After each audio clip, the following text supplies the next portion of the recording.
Hi everybody, it's Lynnea. Happy World Card Making Day. One of my favorite days of the year. I love that a bunch of us just come together and make cards. Even though we're not together in person, I feel like I'm close to my fellow crafters today.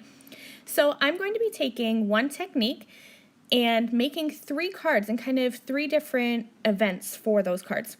So I'm going to be doing glitz on top of flock. This is one of my favorite things to do to mix and match products. And I really love to do this technique because a lot of the deco foil flock transfer sheet colors match almost perfectly with the Gina K Designs Glitz Glitter Gel colors. It's like they were made to go together. So I have 3 colors of deco foil flock. I have ruby red, blue diamond, and purple punch. I'm going to cut these down to an A2 size, and when you do that, I find it's best to use a guillotine trimmer. You can use one of the regular slide blades, that works as well, but you always want to be sure that you are cutting with the pretty side, the fuzzy side of the flock down. You want to be cutting into the backer. That way you're not going to get any shredding of your flock transfer sheets. I've chosen 3 different stencils to use because I thought it would be fun to not only mix up the colors but the pattern. So I'm going to be spraying each of those stencils with pixie spray. To use pixie spray, I just give it a little bit of a shake, and then it's really just, I go once over and then maybe a little bit back over, but you don't need a lot of the pixie spray. Your stencil should only be slightly tacky. It shouldn't be sticky. So once I have that pixie spray on the back, I'm going to adhere the stencil on top of the flock, and then I'm going over each portion of the stencil really carefully with my fingers to make sure that that adheres well onto the flock. The stencils I'm using today are fairly fine detailed, and I don't want to have any of the Glitz Glitter Gel going underneath of the stencil. So the stencil that I'm using for this card is the Floral Wave Offset stencil. And all 3 of my stencils are from Miss Ink stamps. That's just how it happened to be. Any stencil, any pattern that you like will absolutely work with this technique. And I'm also using the Brilliant Blue Glitz Glitter Gel. I used my stencil pal to evenly cover my flock with the Glitz Glitter Gel, and that is my first background. I'm going to show you this process once more. It's very easy, just like stenciling glitz onto cardstock.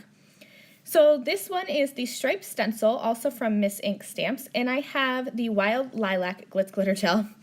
I made a mistake here. I like to mix it up with my palette knife, but I got, I guess, a little too rambunctious with my palette knife. And you saw me kind of miss the edge of the container and get my glitz all over my work surface. But no problem, my stencil pal came in super handy. I just scraped that up and put it right over top of my Glitz Glitter Gel stencil background here. So this is the Wild Lilac on top of the Purple Punch flock. And then my last one, I'm using Ruby Red flock transfer sheets with the Red Velvet Glitz Glitter Gel. And I'm going to show you that here just very quickly. It's really easy to apply the Glitz Glitter Gel over the stencils, and what I do is I just use my stencil pal to get even coverage, and then once I have all the nooks and crannies covered with that Glitz Glitter Gel, I kind of hold my stencil palette at an angle and give it a good once over to just remove all the excess glitz that's on top of my stencil. I'm going to set those backgrounds aside to dry for probably about an hour, and I colored up some images.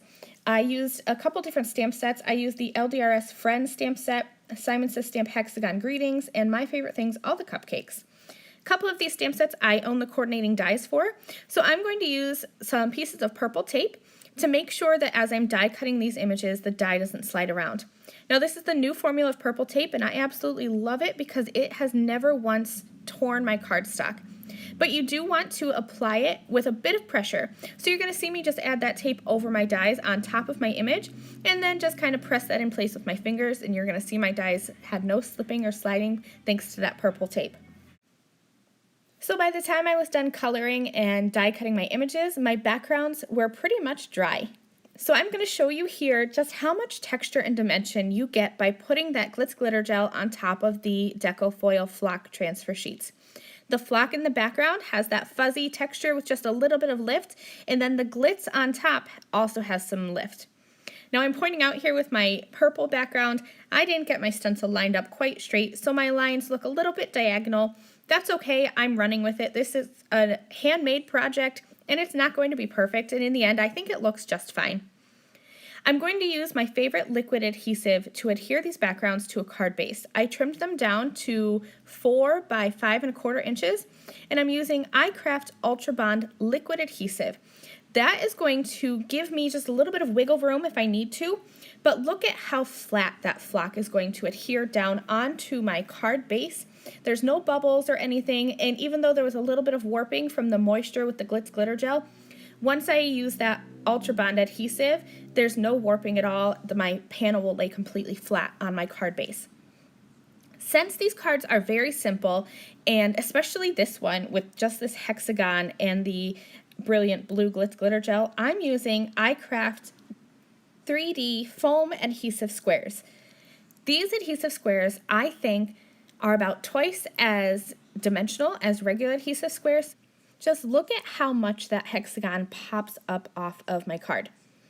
Now I do want to mention the icraft 3D foam squares are super sticky, but just for my own peace of mind, because I want to make sure that these little images don't go anywhere when I mail them, I do add a little bit of the icraft ultrabond liquid adhesive as well as the 3D foam squares just to make sure that they hold on tight and strong. So I hope you've enjoyed this video celebrating World Card Making Day and that you are inspired to use your Glitz glitter gel on top of your flock transfer sheets to create a variety of card backgrounds. Thank you guys for watching. I'll see you soon. Bye! Thank you again very much for watching this video.